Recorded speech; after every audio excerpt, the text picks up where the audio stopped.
नमस्कार आप सभी को। बिहार राज्य विशेष के सभी छात्रों को आपकी अग्रिम परीक्षाओं के लिए ढेर सारी शुभकामनाएं।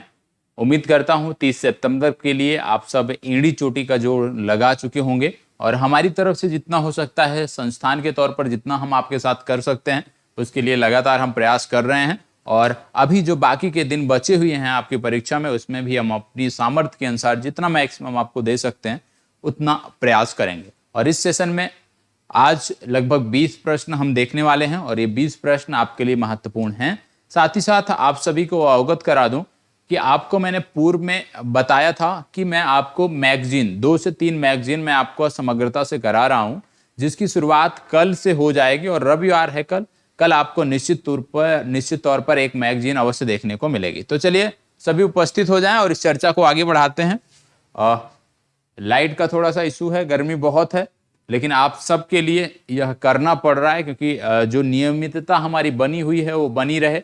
आप सब एक उम्मीद के साथ जुड़े रहते हैं, जुड़े हुए हैं और उन उम्मीदों पर खरा उतरना हमारा काम है और इसी के लिए हम लगातार प्रयास कर रहे हैं। तो चलिए सभी उपस्थित हो जाएं। आप में से सभी छात्र उपस्थित हो जाएं जो रेगुलर हमारे साथ हैं, जिसके बाद हम चर्चा को प्रारंभ करते हैं। और 20 प्रश्न जो हैं आप देखोगे कि इनसे बहुत कुछ आपको सीखने को मिलेगा। सबसे पहला प्रश्न आपके सामने है।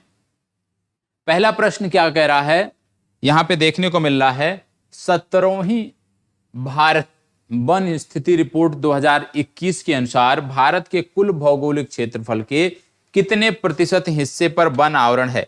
क्या बोला जा रहा है कि भारत के कुल भौगोलिक क्षेत्रफल के कितने प्रतिशत हिस्से पर वन आवरण है। यह शब्द जरूर ध्यान दीजिएगा कि क्या पूछा जा रहा है। इस प्रश्न में वन आवरण की बात की जा रही है कि वन आवरण कितने प्रतिशत क्षेत्रफल पर है। तो याद रखिएगा कभी कभी वृक्षावरण पूछा जाता है, कभी कभी वनावरण पूछा जाता है और कभी कभी आपसे जो आपकी परीक्षा में पूछा जाता है कुल वनावरण एवं वृक्षावरण दोनों पूछा जाता है। यहां पे जो पूछा जा रहा है वो सिर्फ और सिर्फ वन आवरण की बात की जा रही है। आपको बताना है कि निम्नलिखित विकल्पों में से कौन सा सही है। देखो, जब आप वृक्षावरण की बात करते हो तो भारत में जो कुल भौगोलिक क्षेत्रफल पे वृक्षावरण की बात होती है वो भारत के कुल भौगोलिक क्षेत्रफल के 2.91% भाग पर आपको देखने को मिलता है। मतलब पूरे भारत के 2.91% भाग पर आपको क्या देखने को मिलता है, वृक्षावरण देखने को मिलता है। ये आपको पता होना चाहिए, वृक्ष आवरण देखने को मिलता है। यहां पे प्रश्न में वन आवरण पूछा जा रहा है। वन आवरण की जब आप बात करते हो तो यहां पे आपको देखने को मिलेगा 21.71%। याद रखिएगा 21.71% भाग पर भारत के संपूर्ण भौगोलिक क्षेत्रफल के 21.71 भाग पर आपको वन आवरण देखने को मिलता है। यदि आप बात करते हो कि वृक्ष आवरण प्लस वन आवरण दोनों कितने क्षेत्रफल पर है भारत के, तो आपको याद रखना है 24.62% भाग पर यदि आप बोलें तो वृक्षावरण और वनवरण दोनों का मिला जुला यदि आपसे पूछ लिया जाए तो आपको ये याद रखना। तो तीनों परसेंटेज आपको याद रखने की जरूरत है। कुल वनावरण एवं वृक्षावरण की बात करें तो आप 24.62% को टिक करोगे। यदि आपसे पूछ लिया जाए कि कुल कितने प्रतिशत भाग पर वन आवरण है तो आप 21.71% को टिक करोगे। यदि आपसे पूछ लिया जाए वृक्षावरण की बात तो 2.91% को आप टिक करोगे। यदि आपसे पूछ लिया जाए सर्वाधिक वन आवरण क्षेत्रफल की दृष्टि से यदि हम बात करें तो सर्वाधिक वन आवरण भारत के किन राज्यों में देखने को मिलता है कुल भौगोलिक क्षेत्रफल की दृष्टि से, तो सबसे पहले आपको याद रखना है मध्य प्रदेश। सबसे पहला नाम आपको याद रखना है मध्य प्रदेश। ये आपको पता होना चाहिए, सिर्फ एक याद रखिए क्योंकि ज्यादा आप याद रखोगे तो कंफ्यूजन होगा। तो सबसे ज्यादा क्षेत्रफल की दृष्टि से वन आवरण की बात करें तो मध्य प्रदेश इनमें टॉप पर है, ये आपको पता होना चाहिए। दूसरा पूछा जाता है प्रतिशत के आधार पर सबसे ज्यादा भौगोलिक क्षेत्रफल वन कहां पे हैं, तो प्रतिशत के आधार पर यदि हम बात करते हैं तो बात आती है मिजोरम की। किसकी बात आती है, मिजोरम की बात आती है, ये आपको पता होना चाहिए। तो प्रतिशत के आधार पर यदि हम बात करें तो मिजोरम, यदि प्रतिशत के अलावा हम बात करें तो मध्य प्रदेश याद रखना है क्षेत्रफल की दृष्टि से। तो याद रखिए क्षेत्रफल की दृष्टि से सबसे ज्यादा भौगोलिक क्षेत्र पर वन मध्य प्रदेश में, प्रतिशत के दृष्टि पे राज्य के भौगोलिक क्षेत्रफल के सबसे ज्यादा क्षेत्रफल पर वन मिजोरम में आपको देखने को मिलते हैं। सबसे कम वन कहां पे देखने को मिलता है क्षेत्रफल की दृष्टि से, राज्य के क्षेत्रफल की दृष्टि से सबसे वन कम कहां पर है, तो आपको हरियाणा याद रखना है, हरियाणा में सबसे कम वन देखने को मिलते हैं। इसके साथ साथ यदि आपसे पूछ लिया जाए कि इस रिपोर्ट में सर्वाधिक वन आवरण में वृद्धि किस राज्य में देखने को मिली, आप जानते हैं एक द्विवार्षिक रिपोर्ट है, इससे पहले 2019 में जारी की गई थी, अगली 2023 में जारी की जाएगी। तो यदि आपसे पूछ लिया जाए 19 से 21 के बीच सबसे ज्यादा वन आवरण में वृद्धि किस प्रदेश में देखने को मिली, तो आपको याद रखना है आंध्र प्रदेश। आंध्र प्रदेश आपको याद रखना है, ठीक है। तो इस प्रश्न से इतनी जानकारी आपको होनी चाहिए। चलिए बढ़ते हैं आगे। प्रतिशत के अनुसार सबसे बड़ा वन क्षेत्र भारत के किस टाइगर रिजर्व में है? आप जानते हैं पहली बार इस वन स्थिति रिपोर्ट के अंतर्गत टाइगर रिजर्व का भी जिक्र किया गया और टाइगर रिजर्व के अंतर्गत आने वाले क्षेत्र में भी वनों की बात की गई। तो आपसे वही प्रश्न पूछ रहा है कि प्रतिशत के अनुसार सबसे बड़ा वन क्षेत्र भारत के किस टाइगर रिजर्व में स्थित है? बताएं, प्रतिशत के अनुसार सबसे बड़ा वन क्षेत्र भारत के किस टाइगर रिजर्व में स्थित है? नागार्जुन सागर श्रीशैलम, पक्के tiger reserve, Namdapha tiger reserve, Valmiki tiger reserve.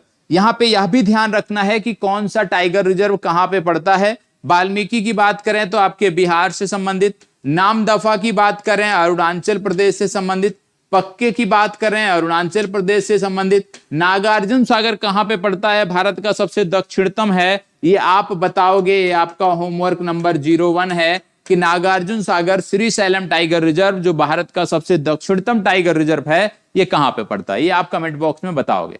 चलिए बताएं, सबसे ज्यादा वन क्षेत्र किस टाइगर रिजर्व के अंतर्गत आता है, आपको बताना है। आपको बता दें, यदि आप टाइगर रिजर्व के अंतर्गत वन क्षेत्र की बात करते हो तो 55,666, ये आपको याद रखना है। भारत में टाइगर रिजर्व के अंतर्गत आने वाले क्षेत्रों में जो वन है, यदि उसकी बात करें क्षेत्रफल की, तो आपको देखने को मिलता है 55,666.27 वर्ग किलोमीटर। ये भी डिजिट आपको पता होना चाहिए। भारत के कुल टाइगर रिजर्व की यदि हम बात करें तो 55,666.27 वर्ग किलोमीटर जो वन क्षेत्र हैं वो टाइगर रिजर्व के अंतर्गत आते हैं। और देश के कुल वन क्षेत्र का यदि हम बात करें कितना हिस्सा है, तो देश के कुल वन क्षेत्र का 7.8% हिस्सा है। मतलब देश का जो कुल वन क्षेत्र है उसका 7.8% हिस्सा सिर्फ टाइगर रिजर्व के अंतर्गत ही संरक्षित है। यह भी आपको जानने की जरूरत है। इसके साथ साथ यदि आपसे पूछ लिया जाए कि इस प्रश्न का जैसे बोला जा रहा है कि प्रतिशत के अनुसार, ये शब्द जरूर पकड़िएगा ध्यान में, ठीक है, प्रतिशत के अनुसार, तो प्रतिशत के अनुसार सबसे ज्यादा वन क्षेत्र जो है वो पक्के टाइगर रिजर्व के अंतर्गत आता है। बी विकल्प आपका सही उत्तर है। लेकिन यदि यही प्रश्न बदल दिया जाए और आपसे पूछ लिया जाए कुल भौगोलिक क्षेत्रफल के अनुसार सबसे बड़ा वन क्षेत्र भारत के किस टाइगर रिजर्व में आता है, क्षेत्रफल के अनुसार पूछ लिया जाए, तो आप नागार्जुन सागर श्रीशैलम को टिक करोगे। तो प्रतिशत के आधार पे पूछा जा रहा है या कुल क्षेत्रफल के आधार पे पूछा जा रहा है, दोनों को आपको ध्यान में रखने की जरूरत है। चलिए प्रश्न संख्या 3, भारत में मैंग्रोव वनस्पत क्षेत्र देश के कुल भौगोलिक क्षेत्रफल के कितने प्रतिशत हिस्से पर है? बताइए। मैंग्रोव वनस्पत की बात हो रही है कि भारत में मैंग्रोव वनस्पत का जो क्षेत्र है वो कुल भौगोलिक क्षेत्रफल के कितने प्रतिशत हिस्से पर है, आपको बताना है। बताइएगा। आप जानते हैं भारत में कुल मैंग्रोव वन क्षेत्र की जब बात करते हैं तो 4,992 वर्ग किलोमीटर स्क्वायर किलोमीटर की एरिया पर यह है। यह आपको पहली बात पता होना चाहिए। कितने स्क्वायर किलोमीटर की एरिया पर, यह आपको पता होना चाहिए। 4,992 वर्ग किलोमीटर की एरिया पर यह आपको देखने को मिलता है। और 2019 की तुलना में यदि हम बात करें तो इसमें वृद्धि हुई है कितनी, 17 वर्ग किलोमीटर की वृद्धि हुई है। 17 स्क्वायर किलोमीटर की वृद्धि इसमें हुई है 2 सालों में। यह भी आपको पता होना चाहिए। मतलब भारत में मैंग्रोव क्षेत्र पिछले 2 सालों में 17 वर्ग किलोमीटर की वृद्धि देखने को मिली है। बताएं, भारत के मैंग्रोव वनस्पत क्षेत्र देश के कुल भौगोलिक क्षेत्रफल के कितने प्रतिशत हिस्से पर हैं, आपको बताना है। चले, इसका सही उत्तर है यहाँ पे ई विकल्प सही होगा। क्यों ई विकल्प सही होगा? कारण ये है क्योंकि ये है 0.15%। कितना है? याद रखिएगा 0.15%। यदि आपसे पूछ लिया जाए भारत में सबसे ज्यादा मैंग्रोव वन जो हैं किस राज्य के अंतर्गत आते हैं, तो सबसे पहले आप टिक करोगे पश्चिम बंगाल को, दूसरे नंबर पे आप टिक करोगे गुजरात को, और तीसरे नंबर पे आप टिक करोगे अंडमान निकोबार द्वीप को। यदि आपसे पूछ लिया जाए कि पिछले 2 सालों में सबसे ज्यादा वृद्धि किस राज्य के अंतर्गत आने वाले मैंग्रोव क्षेत्र में हुई है, तो सबसे ज्यादा वृद्धि जो मैंग्रोव क्षेत्र में देखने को मिली है वो ओडिशा राज्य में देखने को मिली है, ये आपको पता होना चाहिए। और ओडिशा राज्य में जो वृद्धि हुई है वो 8 वर्ग किलोमीटर की हुई है। मतलब टोटल वृद्धि 2 सालों में 17 वर्ग किलोमीटर की हुई है, लेकिन उनमें से 8 वर्ग किलोमीटर सिर्फ उड़ीसा में बढ़ा है, यह भी आपको ध्यान रखने की जरूरत है। चलिए आगे बढ़ते हैं। इसको बताओ, स्विस संगठन द्वारा जारी एयर क्वालिटी रिपोर्ट 2021 के अनुसार सबसे प्रदूषित देशों की सूची में भारत का स्थान क्या है? बताइए।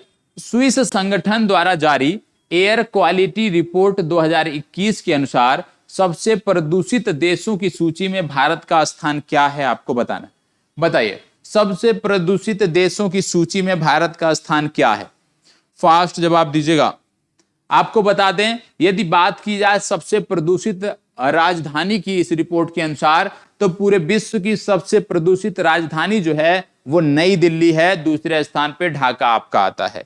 सबसे प्रदूषित शहरों की यदि बात किया जाए तो सबसे प्रदूषित शहर भिवाड़ी राजस्थान का आता है, ये पता होना चाहिए। लेकिन ये नहीं पूछा जाएगा, आप सिर्फ देश का नाम याद रखिएगा।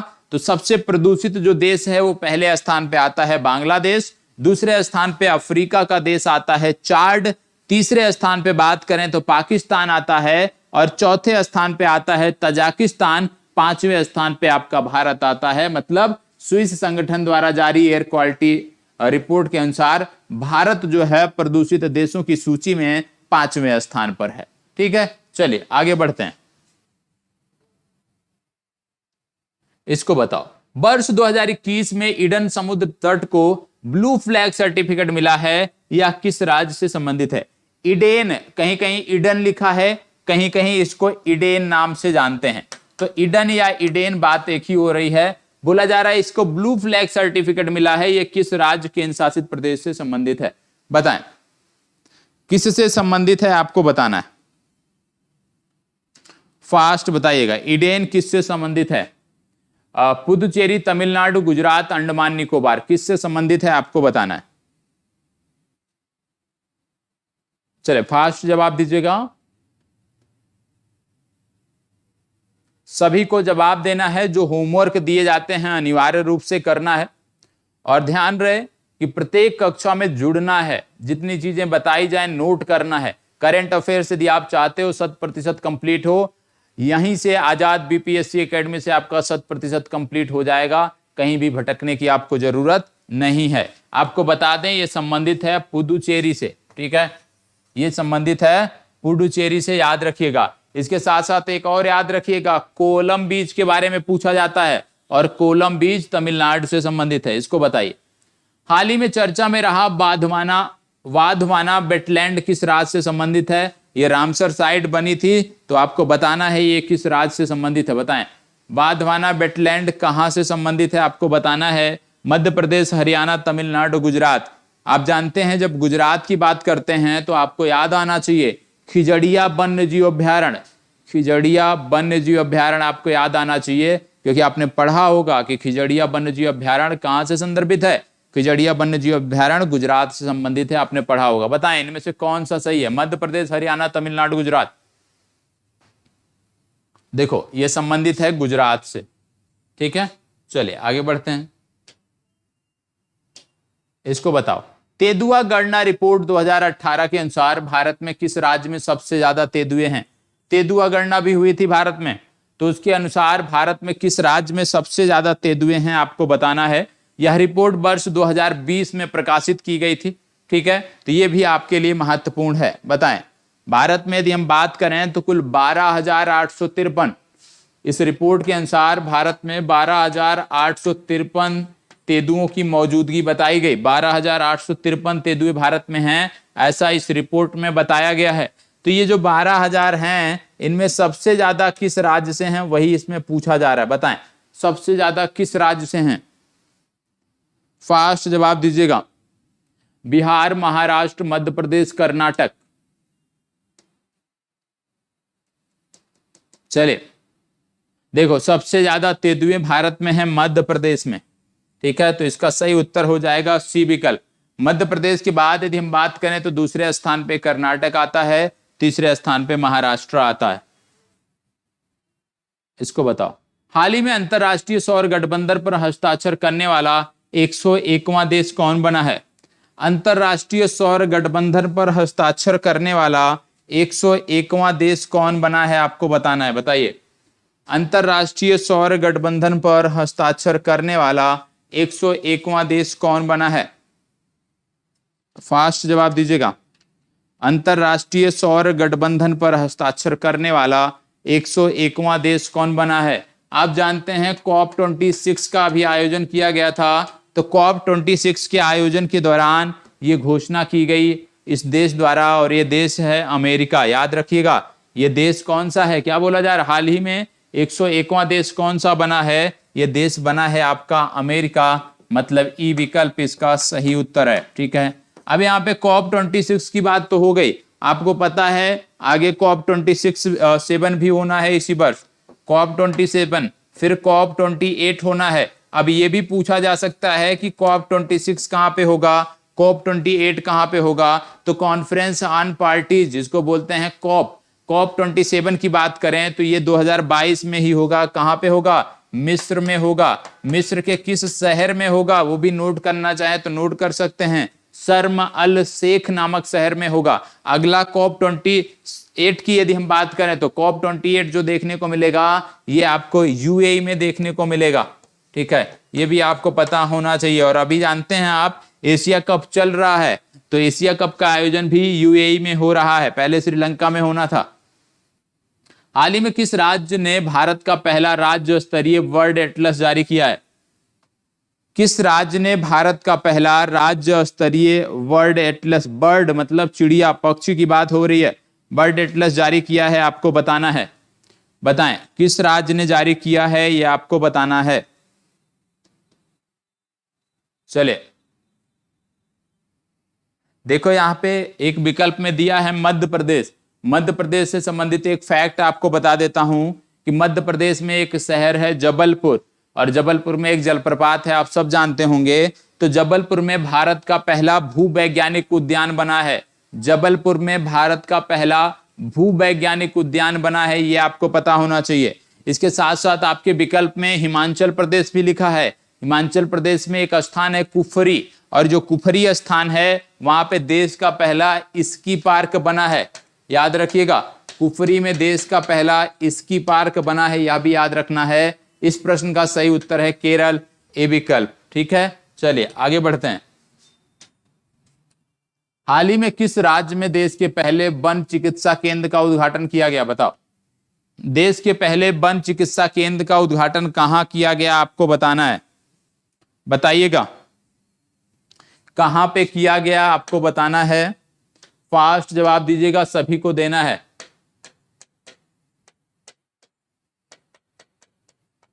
चले बताएं।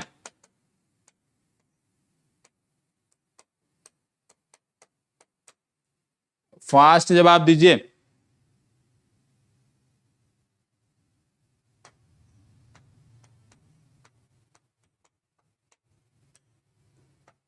चलिए यहां पे क्या बात हो रही है? यहां पे बात हो रही है देश के पहले वन चिकित्सा केंद्र का उद्घाटन।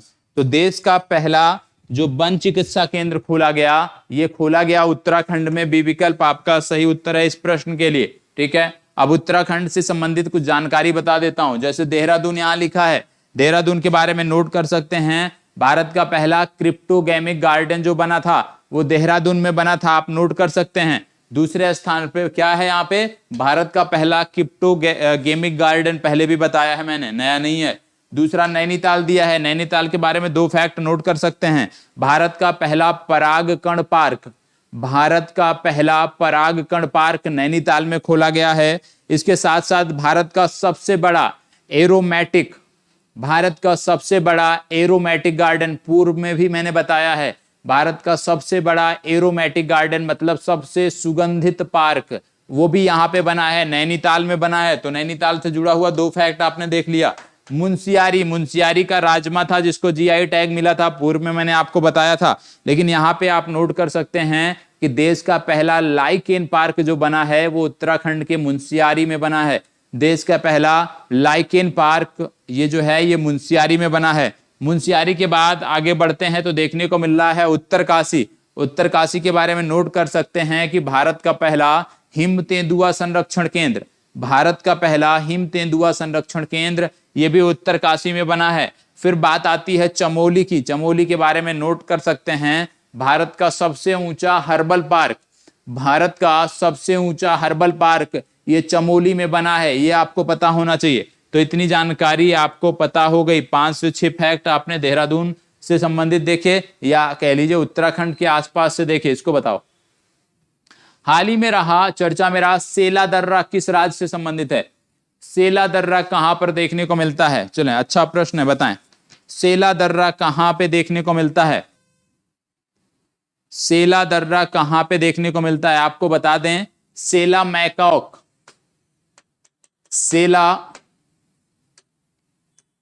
सेला मैकॉक नामक एक बंदर की प्रजाति यहां पे खोजी गई है इसी सेला दर्रा के पास, और इसीलिए इसका नाम सेला मैकॉक रख दिया गया है। और ये खोजी गई है जो बंदर की प्रजाति है अरुणाचल प्रदेश में खोजी गई है, मतलब जो सेला दर्रा है वो अरुणाचल प्रदेश से संबंधित है। अगला प्रश्न, हाल ही में चर्चा में रहा काजू बेली वेटलैंड किस राज्य से संबंधित है? काजू बेली वेटलैंड, यहाँ पे थोड़ा सा यदि मैं बात करूं तो शब्द की थोड़ी सी त्रुटि है, ये इस तरह से होता है काजू बेली, ठीक है। तो काजू बेली वेटलैंड किस राज्य से संबंधित है आपको बताना है, फास्ट जवाब दीजिएगा। और आपको बता दें कि ये संबंधित राज्य का 16वां पक्षी अभ्यारण्य बना था। और इसके साथ साथ आपको यह भी पता होना चाहिए कि ये भारत की दूसरी सबसे बड़ी खारे पानी की झील भी है। काजू बेली भारत की दूसरी सबसे बड़ी खारे पानी की झील भी है, यह भी आपको पता होना चाहिए। ये कहां से संबंधित है? काजू बेली पक्षी अभ्यारण्य कहां से संबंधित है आपको बताना है, फास्ट जवाब दीजिए, सभी को जवाब देना है। चलें बताएं, सभी को जवाब देना है। चले जवाब दीजिएगा।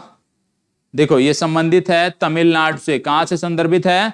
ये संबंधित है तमिलनाडु से। चलिए आगे बढ़ते हैं। सौभाग्य योजना के तहत घरों में सौर ऊर्जा आधारित विद्युतीकरण के मामले में कौन सा राज्य प्रथम स्थान पे है? सौर ऊर्जा आधारित विद्युतीकरण के मामले में बताएं। सौभाग्य योजना के तहत घरों में सौर ऊर्जा आधारित विद्युतीकरण के मामले में कौन सा राज्य प्रथम स्थान पे है बताएं। सौभाग्य योजना की बात हो रही है कि सौभाग्य योजना में कौन सा राज्य प्रथम स्थान पे है, फास्ट जवाब दीजिएगा।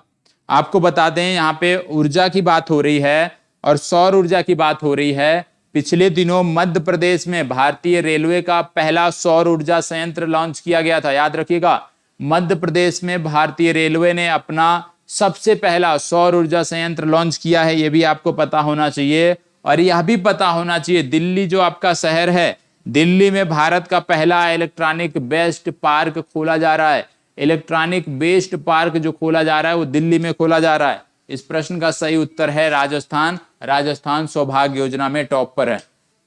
चलिए आगे बढ़ते हैं। हाल ही में भारत में पहली बार ओशियंस मतलब समुद्र की बात हो रही है, ओशियंस 2022 सम्मेलन का आयोजन किस शहर में किया गया? किस शहर में इस सम्मेलन का आयोजन किया गया? भारत में पहली बार किया गया। एक द्विवार्षिक आयोजन होता है, यह आपको पता होना चाहिए। तो कहां पे किया गया? ओशियंस 2022 कहां पे किया गया? चलें फास्ट जवाब, फास्ट जवाब। देखो ये किया गया चेन्नई में, ठीक है। चलिए आगे बढ़ते हैं। हाल ही में किस राज्य ने जैव विविधता के संरक्षण हेतु मरीन एलीट फोर्स बनाया है? मरीन एलीट फोर्स बनाया है तटीय क्षेत्रों में सुरक्षा के लिए। बहुत ही आसान है, विशेष रूप से मैंग्रोव की संरक्षण के लिए इसको बनाया है। तो बताएं कौन सा राज्य है? देखो, तटीय प्रबंधन के लिए है, पर्यावरण जो पारिस्थितिक तंत्र होता है हमारा तटीय क्षेत्रों में, उसको बेहतर बनाने के लिए है। और जैसे मैं तट की बात करता हूं तो आपको तुरंत याद आना चाहिए कि इसमें से ज्यादातर जो राज्य हैं वो स्थल रुद्ध राज्य हैं। तो आप आंख मूंद कर टिक कर सकते हो, क्या आंख मूंद कर टिक कर सकते हो तमिलनाडु। बाकी आधे से ज्यादा इसमें सभी विकल्प लगभग लगभग स्थल रुद्ध राज्यों के हैं। तो आंख मूंद कर इसको, जैसे मरीन शब्द आया ना, तुरंत आप अगर आप अपना कॉमन सेंस लगाए होंगे तो भी आप जवाब निकाल सकते हैं। हाल ही में किस राज्य ने वन्य जीव कार्य योजना 2021-30 पारित किया है? वन्य जीव कार्य योजना 2021-30 किसने पारित किया है, आपको बताना है। फास्ट जवाब दीजिएगा। वन्य जीव कार्य योजना 2021-30 किसने पारित किया है? फास्ट जवाब। वन्य जीव कार्य योजना 2021-30 किसने पारित किया है? चले बताएं। देखो, इसका सही उत्तर है महाराष्ट्र। ठीक है, चलिए आगे बढ़ते हैं। विश्व के पहले तैरते हुए शहर का निर्माण किस देश में किया जा रहा है? और ये जो तैरता हुआ शहर बन रहा है, विशेष रूप से जलवायु परिवर्तन के चलते जिस तरह से समुद्र जल स्तर बढ़ रहा है, उसी को ध्यान में रखते हुए किया गया है। तो कहां पर किया गया है ये आपको बताना है, बताएं। दक्षिण कोरिया, उत्तर कोरिया, थाईलैंड, जापान, कहां पर? फास्ट जवाब दीजिएगा। चले बताएं। देखो, ये किया गया है दक्षिण कोरिया में और 2025 तक इसके पूरे हुए जाने की संभावना है। इसको बताओ, कूलिंग एक्शन प्लान को लॉन्च करने वाला विश्व का पहला देश कौन सा है? कूलिंग एक्शन प्लान को लॉन्च करने वाला विश्व का पहला देश कौन सा है? देखो, पाकिस्तान तो तुरंत आप बाहर कह सकते हैं, क्योंकि पाकिस्तान तो इस प्रकार के अभी कार्यक्रमों में तो भाग ही नहीं ले रहा है। उसको तो अभी चिंता है अपने लोगों के भरण पोषण के लिए, महंगाई वहां पे चरम पर है। तो पाकिस्तान तो अपने आप विकल्प से बाहर निकल गया। तो कूलिंग एक्शन प्लान लॉन्च करने वाला बाकी देश कौन हो सकता है इनमें? अमेरिका, आइसलैंड, भारत में से? तो इसका सही उत्तर है भारत। ठीक है, चलिए इसको बताइए। 67वें राष्ट्रीय फिल्म पुरस्कार 2021 में पर्यावरण संरक्षण श्रेणी में किस फिल्म को सर्वश्रेष्ठ फिल्म का पुरस्कार मिला? पर्यावरण संरक्षण श्रेणी में किस फिल्म को सर्वश्रेष्ठ फिल्म का पुरस्कार मिला, आपको बताना है। चले बताएं, फास्ट जवाब दीजिएगा। 4 विकल्प आपके सामने हैं, इन चारों में से कौन सा सही होगा? चले बताएं। इसका सही उत्तर है ए विकल्प, वाटर ब्यूरियल। ठीक है, चलो इसको बताओ। हाल ही में किस नगर निगम ने बढ़ते प्रदूषण को देखते हुए थैला बैंक की शुरुआत की है? किसके द्वारा थैला बैंक की शुरुआत की गई है, आपको बताना है। बताएं, किस नगर निगम के द्वारा थैला बैंक की शुरुआत की गई है? 4 नगर निगम के नाम दिए हुए हैं, किनके द्वारा थैला बैंक की शुरुआत की गई है? चलो बताएं। फास्ट जवाब। देखो, बात हो रही है थैला बैंक की। थैला बैंक की शुरुआत किया है लखनऊ नगर निगम ने। ठीक है, किसने किया है? लखनऊ नगर निगम ने किया है, इसलिए इसका बी विकल्प सही उत्तर है। अब कुछ फैक्ट यहां पे दिए हुए हैं, जैसे केन बेतवा लिंक प्रोजेक्ट पर क्या है? जल शक्ति मंत्रालय तथा मध्य प्रदेश एवं उत्तर प्रदेश के मध्य समझौता हुआ है। आपसे यदि पूछ लिया जाए कि केन बेतवा लिंक किन 2 राज्यों के मध्य विवाद था, तो उत्तर प्रदेश और मध्य प्रदेश। अगला, हाल ही में पन्ना टाइगर रिजर्व को बायोस्फीयर रिजर्व के विश्व नेटवर्क में शामिल किया गया है। ठीक है, अगला, उत्तराखंड के मुंशियारी में भारत का प्रथम लाइकेन पार्क स्थापित किया गया है। बता दिया मैंने आपको भी। उत्तराखंड के उत्तरकाशी में भारत का पहला हिम तेंदुआ संरक्षण केंद्र स्थापित किया गया है। अगला, अशफाक उल्ला खां प्राणी उद्यान उत्तर प्रदेश के गोरखपुर शहर में खोला गया है। कई बार मैंने आपको बताया है। समुद्री शैवाल पार्क तमिलनाडु में स्थापित किया जाएगा। समुद्री शैवाल पार्क तमिलनाडु में स्थापित किया जाएगा। अगला, भारत का पहला वेटलैंड संरक्षण और प्रबंधन केंद्र चेन्नई में स्थापित किया गया। अगला, कलरव पक्षी महोत्सव के कारण खबरों में रहा नागिनक्टी बर्ड सेंचुरी बिहार से संबंधित है। ये तो हो गई चर्चा आज की, और यहीं पर हम इस चर्चा को समाप्त करते हैं। बाकी आपके कोई भी डाउट होंगे, कोई भी आपका प्रश्न बनता है, आप हमसे पूछ सकते हो कमेंट बॉक्स में, निश्चित रूप से जवाब आपको मिलेगा। और सुबह 8 बजे की जो कक्षा प्रीमियर के तौर पर आपको मिल रही है, प्लीज उसको देखिए। कल भी आपको वीडियो मिलेगी, उसको भी देखना है, क्योंकि जितना आप प्रश्नों के पास रहोगे, जितना प्रश्नों के आप नजदीक रहोगे, उतनी चीजें आपकी बेहतर रहेंगी। ये चीज आपको मान के चलना है, ठीक है। चलिए फिर यहीं पे चर्चा को विराम देते हैं, फिर मिलेंगे। तब तक के लिए इसी प्रकार हमारे साथ बने रहें, और यदि अच्छा लगता है तो प्लीज लाइक, शेयर और कमेंट अवश्य कर दीजिएगा। धन्यवाद।